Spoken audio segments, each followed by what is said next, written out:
এ কারণে civil society থেকে আগামী 13ই অক্টোবর 2025 ওই দিন আমরা সারা ত্রিপুরায় 12 ঘন্টার বন আমরা আহ্বান করেছি। কি কারণে আমরা বন আহ্বান করেছি তার ব্যাখ্যা আমরা এখানে তুলে ধরেছি, এখানে আমরা স্পষ্ট দিয়েছি। এখানে কি কারণে আমরাকে করতে হয়েছে সেটা আমি আপনাদের কাছে তুলে ধরছি। প্রথমত হচ্ছে যে আমাদের কেন্দ্রীয় সরকারের যে দিক নির্দেশনা অনুসারে ত্রিপুরায় বেআইনি অনুপ্রবেশকারী বিদেশিদের শনাক্ত করার জন্য প্রশাসনিক অপারেশন শুরু করতে হবে। এটা মিনিস্টার অফ হোম অ্যাফেয়ার্স থেকে নির্দেশনা আসার পরেও ত্রিপুরায় এটার কোনো স্টেপ নেওয়া হচ্ছে না, কোনো পদক্ষেপ নেওয়া হচ্ছে না।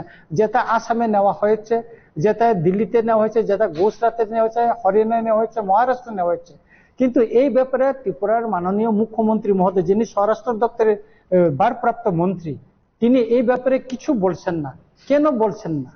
উনি মাঝে মাঝে সাংবাদিকদের মুখোমুখি বলেন যে 2014 31 ডিসেম্বর পর্যন্ত বেআইনি অনুপ্রবেশকারীদের তাদেরকে মানে এখানে বৈধতা দেওয়া হবে, নাগরিকত্ব দেওয়া হবে। ভালো কথা। এখন 2024 31 পর্যন্ত করা হয়েছে, এটাও ভালো, এক্সটেনশন করা হয়েছে, এটা ভালো কথা। কিন্তু আমরা সিভিল সোসাইটি সেটাকে মানিনি, কিন্তু করো। কিন্তু ত্রিপুরা রাজ্যের এডিসি রয়েছে, এডিসিতে সিএ লাগু হওয়ার কথা না। আর সবচেয়ে যারা এখানে অবৈধভাবে আছে তারা তো আজকে সিএ নাগরিকত্ব পাওয়ার জন্য তারা তো অনলাইনে তারা তো আজ পর্যন্ত কেউ অ্যাপ্লাই করেনি। এখানে আমাদেরকে বুঝতে হবে রিফিউজি এবং ইলিগেল মাইগ্রেন্ট দুইটা আলাদা শব্দ। সুতরাং এটা আমাদেরকে বুঝতে হবে। যদি বাংলাদেশে কোনো ধর্মীয় কারণে নির্যাতন হয়ে যদি ত্রিপুরায় আছে, তারা তো এখানে এসে প্রথমে ভাবে তাদেরকে প্রশাসনিককে জানাতে হবে যে আমরা ধর্মীয় কারণে বাংলাদেশে, মায়ানমারে, পাকিস্তানে নির্যাতন হয়েছি, সেই দেশ থেকে আমরা এখানে এসেছি, তখন প্রশাসনিক ভাবে। কিন্তু ত্রিপুরায় যারা আছে তারা তো সেভাবে কেউ জানায়নি এখন পর্যন্ত। সুতরাং আমরা বলছি যারা অনুপ্রবেশকারী, সে যেই হোক, সে পাহাড়ি হইতে পারে, সে বাঙালি হইতে পারে, সে মায়ানমারের লোক হইতে পারে, এবং এইখানে ইন্দোনেশিয়ার কিছু মাইগ্রেন্টও আমরা দেখছি এখানে বিলুনিয়াতে ধরা পড়ছে, এবং মিজোরাম কিনা বলে মায়ানমারে কুকিও ধরা পড়ছে আমবাসাতে আমরা দেখলাম। তো সুতরাং আমরা বলছি এটা আপনি করেন। কিন্তু আমরা মাননীয় মুখ্যমন্ত্রীকে বলতে দেখছি আমরা তো বেআইনি অনুপ্রবেশকারী ধরছি, যাদের পুলিশের সামনে চোখে পড়ছে তারা ধরা পড়ছে, কিন্তু পুলিশের চোখের বাইরেও, বিএসএফ এর চোখের বাইরেও তো অনেক অনুপ্রবেশ হচ্ছে। 22 তারিখ মাননীয় মুখ্যমন্ত্রী মহোদয় উদয়পুরে আসবেন, 5 জন বাংলাদেশি উদয়পুরে ধরা পড়লো। প্রধানমন্ত্রী আসার কথা, সেখানে কিভাবে এখানে অনুপ্রবেশকারীরা এখানে এসে নীরবে তারা এখানে ঢুকে পড়লো, সেটাই উদ্বেগের বিষয়। সুতরাং আমরা বলছি যে আমাদের প্রধান দাবি হয়েছে ইলিগেল মাইগ্রেন্ট, যেটা মিনিস্টার অফ হোম অ্যাফেয়ার্স থেকে দিন নির্দেশনা আছে সেই মোতাবেক ত্রিপুরাতেও অপারেশন করা হোক। দ্বিতীয়ত হলো আমাদের প্রতিটি জেলায় ডিটেনশন ক্যাম্প দ্বারা। এখন আসামে আপনারা নিশ্চয়ই লক্ষ্য করেছেন, আসামে যাদেরকে ধরা হচ্ছে কিছু কিছু আপনার এখানে কোর্টে না পাঠিয়ে, আদালতে না পাঠিয়ে তাদেরকে ডিটেনশন ক্যাম্পে রেখে রেখে এদেরকে ফেরত পাঠানো হচ্ছে। যেটা আমি বিভিন্ন সূত্রের মাধ্যমে জানতে পারি, দিল্লিতে, গুজরাটে যেটা ধরছে তাদেরকে বিমানে করে ত্রিপুরায় এনে তাদেরকে বর্ডারে পুশব্যাক করা হচ্ছে, তাদেরকে কোর্টে মুখোমুখি করা হচ্ছে না। আর আমাদের এখানে দেখলো, আমি নিজে চিঠি দেখতে বাধ্য হয়েছি যে ত্রিপুরার হাইকোর্টে যে এখানে যারা বাংলাদেশি যারা অনুপ্রবেশকারী তাদেরকে বেল দেওয়া হচ্ছে, বেল দেওয়ার পর তারা কোথায় চলে গেছে তার কোন খবর নেই, তারা আবার কোর্টে আর হাজিরা দিচ্ছে না, ওই রকম চলছে। আর তৃতীয় অনুসারে বিএসএফ, আসাম রাইফেল, জওয়ান সহ তাদেরকে নিয়ে এখানে স্পেশাল টাস্ক ফোর্স গঠন করা হোক। খুবই দুঃখের বিষয় যে মাননীয় মুখ্যমন্ত্রী ওয়েস্ট ডিস্ট্রিক্টে একটা স্পেশাল টাস্ক ফোর্স গঠন করেছেন, যেটা থানার উচিগুলি, কিন্তু এটার হেডকোয়ার্টার কোথায়, জনবল কত, এবং কয়টা গাড়ি অ্যালটমেন্ট করা হয়েছে, কয়টা আপনার সিম অ্যালটমেন্ট করা হয়েছে, তার কোনো নাই। সুতরাং আমি বলবো যে এটা কিভাবে করা হচ্ছে, স্পেশাল টাস্ক ফোর্স গঠন করা হচ্ছে সেটা আমরা বুঝতে পারিনি। এই ব্যাপারে আমি মাননীয় মুখ্যমন্ত্রীকে স্পষ্টকরণ চেয়ে একটা চিঠি দিয়েছি, উনি অ্যাকনলেজমেন্টটা দিয়েছে, কিন্তু আজ পর্যন্ত এটা কোনো রিপ্লাই আমরা পাইনি। আরেকটা হইল 4 নম্বর দাবি হচ্ছে আমরা ত্রিপুরা ইনার লাইন পারমিট চালু করছি।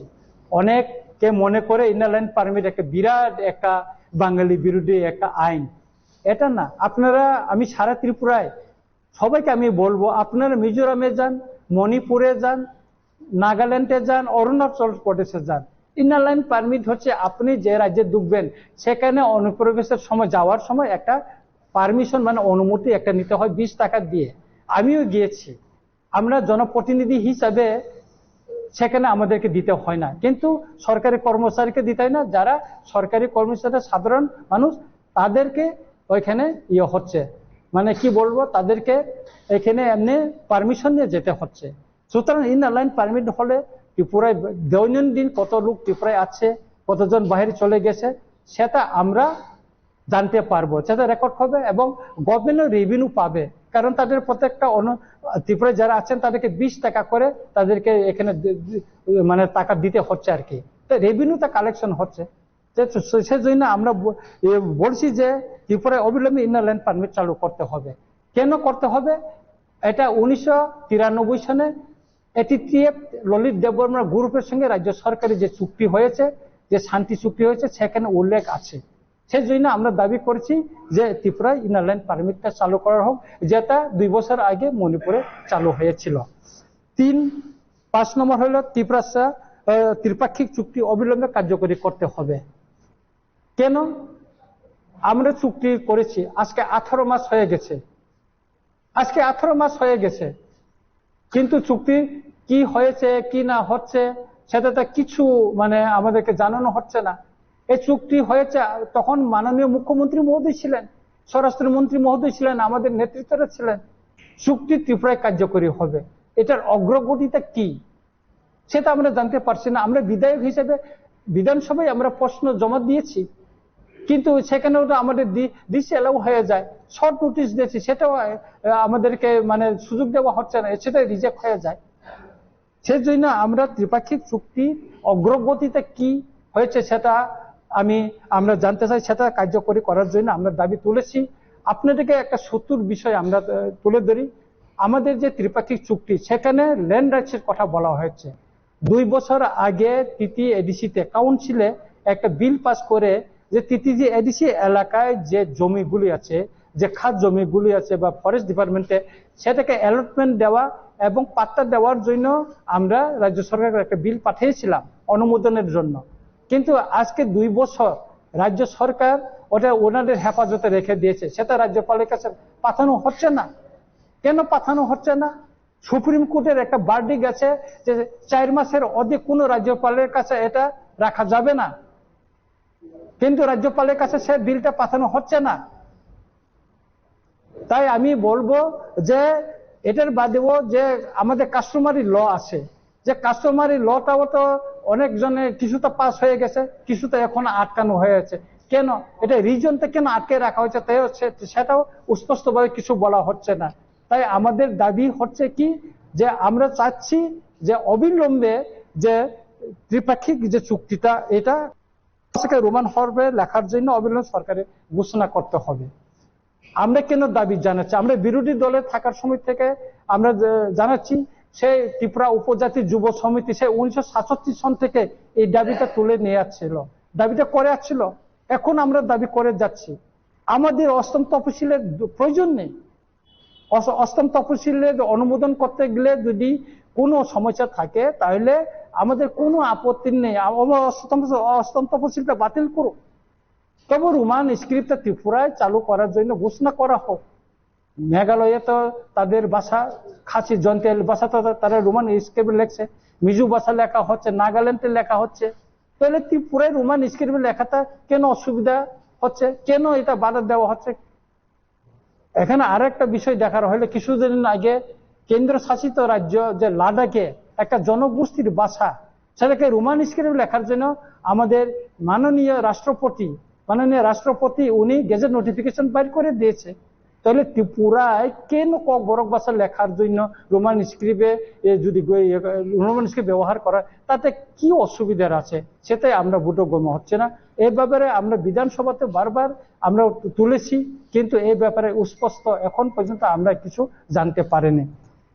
আর 7 নম্বর হচ্ছে তপশিলি জাতি, তপশিলি জনজাতিদের যে সার্টিফিকেট, যেটা ফেক, সেটাকে বাতিল করার জন্য আমরা বলছি। দেখেন সুব্রত কৈরি, এখানে আমি চিঠি লিখেছি, সে প্রমোশন পেয়েছে, সেটা কিভাবে সে এসটি হইল? সে তো ওবিসি ক্যাটাগরি 17 নম্বরে আছে ত্রিপুরায়, যেটা ওবিসি ক্যাটাগরিতে 17 নম্বর, এসটি ক্যাটাগরিতে নাই, এসসি ক্যাটাগরিতে নাই। এভাবে আরেকজন কৈরি, সে এসসি সার্টিফিকেট পেয়েছে, একজন এসটি, একজন এসসি সার্টিফিকেট, আমাদের কাছে ডকুমেন্টস আছে। তাহলে হ্যাঁ, এইভাবে অনেকটা তারা পেয়ে যাচ্ছে। আমরা বলছি যারা সরকারি বিভিন্ন সুযোগ সুবিধা ফেক সার্টিফিকেট নিয়ে, এসসি সার্টিফিকেট নিয়ে যারা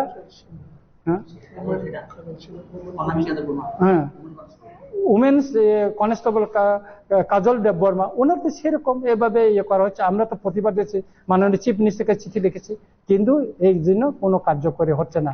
তাই আমরা চিন্তা করছি, সিভিল সোসাইটি আমরা চিন্তা ভাবনা করছি, টিপরা মঠা বলুক, অন্যান্য রাজনৈতিক বাইরেও টিপ্রাসা রয়েছে, সেই অসংগঠিত টিপ্রাসাটাকে সংগঠিত করে, ঠান্সা করে আমরা আমাদের যে সাংবিধানিক যে অধিকার, গণতান্ত্রিক পন্থায় যে আন্দোলন, সেটা আমরা করতে চাই। আমি আজকে আপনাদের এই প্রেস মিটের সামনে আমি একজন টিপ্রামথার এমএলএ হিসেবে আমি এখানে বসিনি, আজকে আমি সিভিল সোসাইটির একজন জনপ্রতিনিধি হিসাবে, জনগণের নির্বাচিত প্রতিনিধি হিসাবে আজকে সিভিল সোসাইটির এই নেতৃবৃন্দের সঙ্গে আমি এখানে বসছি। তাই সুতরাং এই বনের আওতার বাইরে আমরা ফায়ার সার্ভিস, অ্যাম্বুলেন্স সহ বিভিন্ন খাদ্য, মানে ফলের দোকান, ওষুধের দোকান, এগুলি হোটেল, এগুলো আমরা বাইরে রেখেছি, দুটের ইয়েটা আমরা বাইরে রাখছি। আমরা আশা করব 13ই অক্টোবর সারা ত্রিপুরায় সাকসেসফুল বন হবে, যেটা 7 তারিখ জুলাই আমরা আগরতলাতে সিভিল সোসাইটি, যে আমাদের সিভিল সোসাইটি যেভাবে সাকসেসফুল আমরা মুভমেন্ট করেছিলাম শান্তিপূর্ণভাবে, ঠিক তেমনি 13 তারিখও শান্তিপূর্ণভাবে আমাদের বন মানে সাকসেস হবে বলে আমরা মনে করি। আমাদের সঙ্গে এখানে আছেন হিরালাল বাবু, টিসিএস অফিসার, সন্তোষ বাবু, উনি জেলের দীর্ঘদিনের আমাদের টিসিএস অফিসার, উনিও সুপারডেন্ট ছিলেন। তারপরে অমরদীপ বাবু, উনি টিসিএস অফিসার, উনি প্রিন্সিপাল অফিসার ছিলেন তৃতীয় এডিসিতে। চিত্তবাবু, উনি টিপিএফ, আমাদের টিপিএফ এর পাতালকাইনার জমাতিয়ার নেতৃত্বে টিপিএফ এর ভাইস প্রেসিডেন্ট। আর আমাদের মতিলাল দেববর্মা, উনি কর্মচারী ছিলেন এবং একসময় সশস্ত্র সংগ্রামের নেতা ছিলেন। এবং অসিত দাস, উনি সোশ্যাল ওয়ার্কার। এবং আমাদের সুরন দেববর্মা, উনিও সোশ্যাল ওয়ার্কার এবং একসময় সশস্ত্র সংগ্রামে এনএলএফটির চিফ অফ আর্মি স্টাফ। এবং আমাদের একজন হরিদন রিয়াং, উনি টিচার, উনি রিটায়ার এখানে আছেন। আরো কয়েকজন আসার কথা ছিল, কিন্তু ওনারা আলাদা জায়গাতে একটা প্রোগ্রামের জন্য আসতে পারেনি, ওনারাও আসবেন, ওনার সমর্থন আছে এখানে।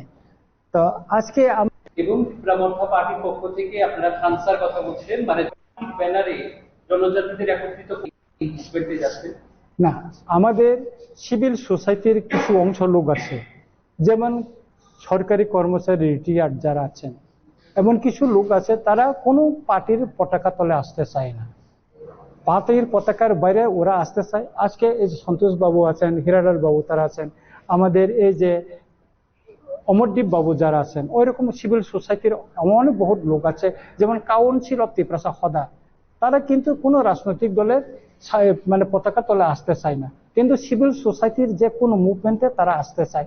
সেজন্য অসংগঠিত যারা ত্রিপুরাসা আমাদের রাজনৈতিক দলের বাইরে আছে, তাদেরকে সংগঠিত করে আমাদের অধিকারের যে আন্দোলন, সেখানে আমরা সামিল করতে চাই, সেই হিসাবে আমরা এখানে করছি।